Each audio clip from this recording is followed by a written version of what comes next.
Ada satu jenis kejahatan yang sangat sulit diterima oleh manusia. Bukan karena ia terlalu brutal, tapi karena pelakunya yakin mereka sedang melakukan hal yang benar. Pagi hari 16 Maret 1968, di sebuah desa kecil di Vietnam Selatan bernama My Lai. Nggak ada markas militer besar di sana, nggak ada bunker, nggak ada senjata berat. Yang ada hanyalah rumah-rumah sederhana, sawah, perempuan, orang tua, dan anak-anak. Di langit pagi itu, helikopter tentara Amerika Serikat berputar rendah. Mereka datang bukan tanpa alasan. Wilayah ini dicurigai sebagai basis Viet Cong, musuh yang sulit dibedain dari warga sipil. Dan justru disitulah masalahnya dimulai. Para prajurit muda ini telah berbulan-bulan berada di medan perang. Mereka kehilangan rekan. Mereka hidup dalam ketakutan terhadap ranjau dan penyergapan.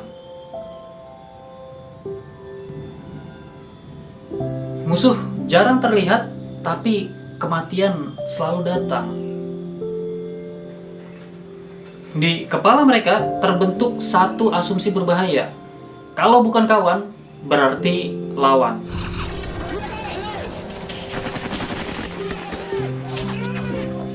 Perintah hari itu terdengar tegas. Cari musuh, hancurkan perlawanan, dan bersihkan wilayah. Tapi tentu nggak ada perintah tertulis buat ngebunuh warga sipil. Nggak ada tuh dokumen yang secara eksplisit menyebutkan pembantaian. Tapi ada satu hal yang lebih kuat dari tulisan. Iklim perintah.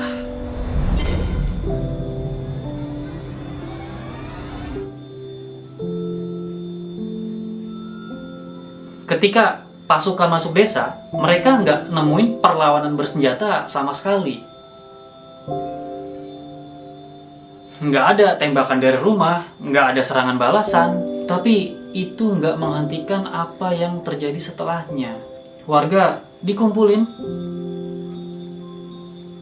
ditembakin, rumah-rumah dibakar.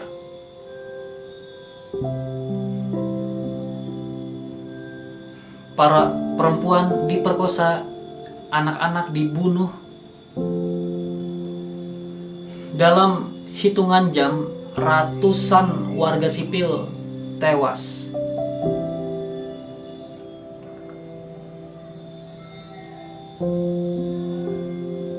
Sebagian besar nggak pernah ngangkat senjata seumur hidupnya. Yang paling mengganggu dari tragedi My Lai bukan hanya kekerasannya, tapi kenyataan bahwa semua itu dilakukan di siang hari oleh tentara reguler dalam sebuah operasi resmi. Nggak sembunyi-sembunyi, nggak dilakukan oleh satu orang gila, tapi dilakukan bersama-sama. Hugh Thompson testified about what he saw. 25 soldiers were later charged with murder. They said in their defense they were just following orders. Nggak semua tentara ikut serta. Beberapa menolak, beberapa mencoba untuk menghentikan. Satu di antaranya adalah Hugh Thompson Jr., pilot helikopter pengintai. Ia melihat warga sipil ditembak. Ia mendaratkan helikopternya di antara tentara dan warga desa. Ia memerintahkan para awaknya untuk mengarahkan senjata ke sesama tentara Amerika jika pembantaian terus berlanjut. Keputusan itu menyelamatkan beberapa nyawa, tapi sayangnya nggak cukup buat menghentikan semuanya. Setelah pembantaian itu, laporan resmi menyebut puluhan musuh tewas, bukan ratusan warga sipil. Kebenaran ditutupi, foto-foto disimpan, dan kesaksian diabaikan. Butuh lebih dari 1 tahun hingga seorang tentara bernama Ron Ridenour terus-menerus menulis surat ke media dan pejabat untuk membuka apa yang sebenarnya terjadi. Charlie Company had swept through the village and allegedly massacred everybody in the village. Leidenauer explained why he called the story to Washington's attention. I wanted to see action taken. I wanted to see the people who are responsible arrested. I think that the people who are primarily responsible have not been arrested. I think the people who are being arrested now are merely the pawns of the game. Ketika kasus ini akhirnya terungkap, dunia tentu saja terkejut. Bukan karena perang itu kejam, tentu itu kita udah tahu. Tapi karena betapa mudahnya batas kemanusiaan runtuh ketika perintah, ketakutan, dan kebencian bercampur jadi satu.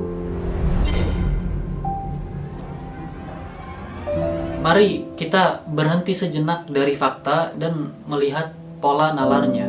Sebagian besar pelaku Milai bukan psikopat, bukan sadis profesional.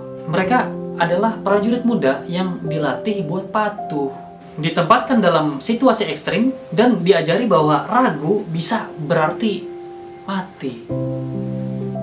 Yang menjadikan di titik itu, nurani akhirnya dianggap hambatan.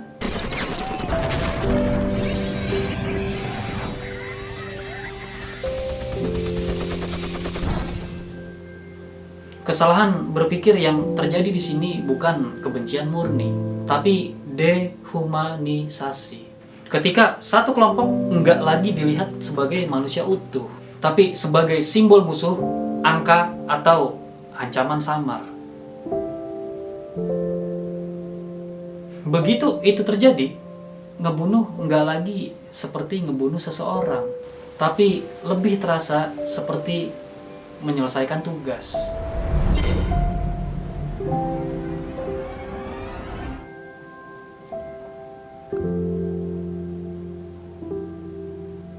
Empati terbesar dalam kisah ini, selain untuk korban, tentu juga sebagai peringatan bagi manusia lain. Karena sejarah banyak menunjukkan kebrutalan massal jarang dimulai dari niat jahat pribadi. Ia dimulai dari kepatuhan, ketakutan, dan kalimat yang terdengar seperti profesional. Ini perintah.